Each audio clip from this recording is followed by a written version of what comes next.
Olá, graça e paz. Nos últimos dias, eu tenho conversado aí com alguns irmãos, amigos, e o tema que nós temos abordado nesses encontros era a questão da salvação. Todos têm a convicção da salvação. É comum ouvir das pessoas dizer: eu sei que estou salvo. Muito bem, mas uma coisa que me leva a pensar é uma coisa que talvez você tenha já perguntado. Eu, de vez em quando, me pergunto: qual é o principal objetivo da igreja? Qual é o principal objetivo de pregarmos o Evangelho, de anunciarmos as boas novas? Nós temos uma tarefa que foi dada pelo Senhor Jesus Cristo antes de assumir o seu lugar nos céus, ao lado direito do Pai. Ele nos deixou uma tarefa que, se você examinar o Evangelho de Mateus, no capítulo 28, do verso 18 ao verso 20,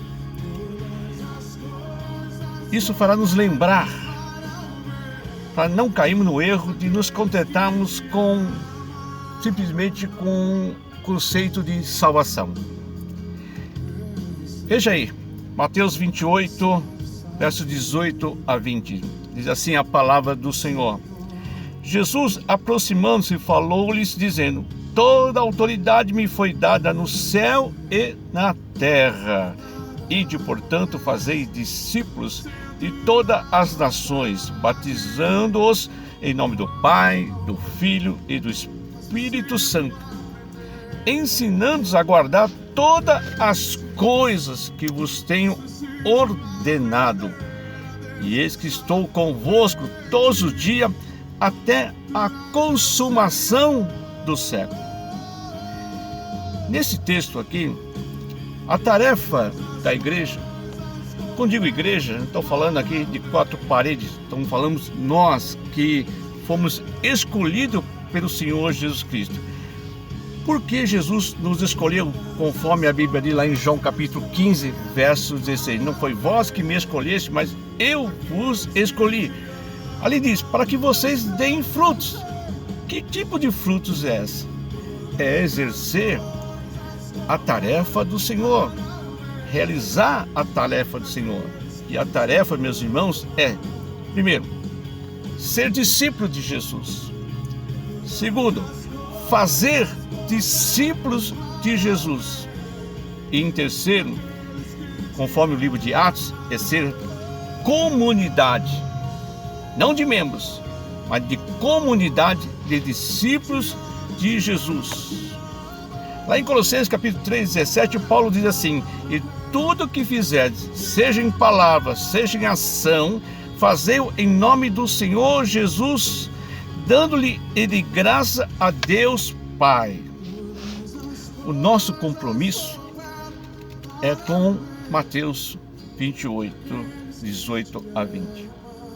A palavra compromisso, eu estava aqui pesquisando aqui no Google. A palavra compromisso vem do verbo compromittere. Isso é, fazer uma promessa mútua. O Senhor fez uma promessa para nós, a igreja, que estaria conosco todos os dias até a consumação do século. Esse todos os dias aqui fala muitas coisas. Fala de cuidado, de sustentação, de proteção. Tudo aquilo que você possa imaginar e que você possa exercer exemplarmente, dignamente, e a sua tarefa de ser discípulo, de fazer discípulos e de sermos uma comunidade de discípulos em nome de Jesus. E a palavra compromisso também está ligada com a palavra prometer, garantir. Segundo aí a revista digital da língua portuguesa, compromittere é um termo jurídico com significados de prometer, confiar no hábito do juiz. O prefixo com traz com frequência em latim o sentido de ação conjunta ou movimento físico ou psíquico na mesma direção. Jesus está caminhando numa direção e a igreja tem que caminhar nessa mesma direção. Às vezes o mundo nos faz distrair e desviarmos dos caminhos traçados pelo Senhor. Invocamos o poder de Deus para a realização de outras coisas que não é da vontade do Pai. A vontade do Pai, segundo aqui Mateus capítulo 28, no livro de Atos e nas cartas paulinas, é sermos discípulos. Fazer discípulos e sermos uma comunidade, um corpo de discípulos em Jesus. Estamos vivendo um momento muito complicado para a igreja. Muitos não podem, ou devido a algumas dificuldades, e podemos congregar na sua totalidade como congregamos aí no passado. Hoje, nós precisamos tomar cuidados. O vírus, ele é traiçoeiro, é perigoso. E é bom mesmo que aqueles irmãos que têm comorbidades, que fiquem em casa, que se cuidem. Mesmo vacinados, tenham os devidos cuidados ainda. E nós ainda que, graças a Deus, não tivemos nenhuma manifestação da Covid-19, também temos que tomar os cuidados. Mas isso compromete a comunhão. É quase hoje, né, difícil nós estarmos reunidos todos ao mesmo tempo numa igreja, no culto, adorando o Senhor. Nós temos que aprender a conviver com esse mundo e orar ao Senhor para sabermos como devemos ser ainda igreja. Como sermos unidos, como a Bíblia diz, as juntas e as medulas, conforme Paulo diz, como um corpo. Eu creio que Deus vai nos revelar através do Espírito Santo. E não é somente ao pastor Kamakura ou aos pastores, mas eu creio que toda a comunidade de discípulos de Jesus, que é você que aceitou Jesus, que faz parte de uma igreja, tem que orar no sentido que Deus possa falar através de vocês. E como nós podemos trabalhar agora para continuarmos a ser discípulos, fazer discípulos e ser uma comunidade de discípulos em Jesus Cristo.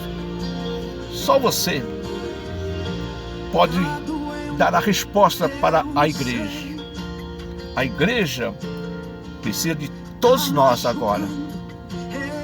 Paulo diz que os jovens teriam visões, nossos filhos, nossas filhas profetizariam, os velhos também teriam seu encargo.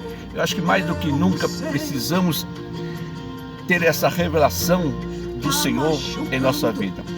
Por isso eu peço a sua ajuda. Se Deus lhe mostrar alguma coisa, se Deus revelar alguma coisa, fale conosco pelo grupo e nós vamos aí repartir essa revelação do Senhor para que os outros irmãos também possam recebê-las.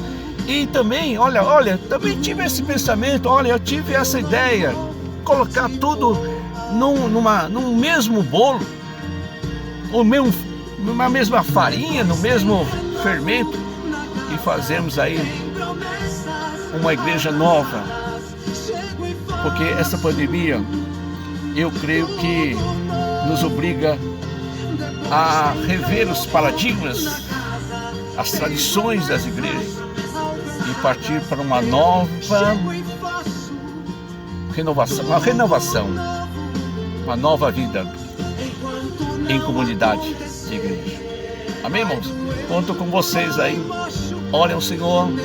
Creio que o Senhor vai usá-los poderosamente e vai nos dirigir a um caminho que nos leve à glória de podermos pregar o Evangelho de Jesus Cristo. Amém? Deus abençoe. Vão na paz. Domingo estaremos na igreja. Contamos com você também. Amém? Deus abençoe. Vão na paz.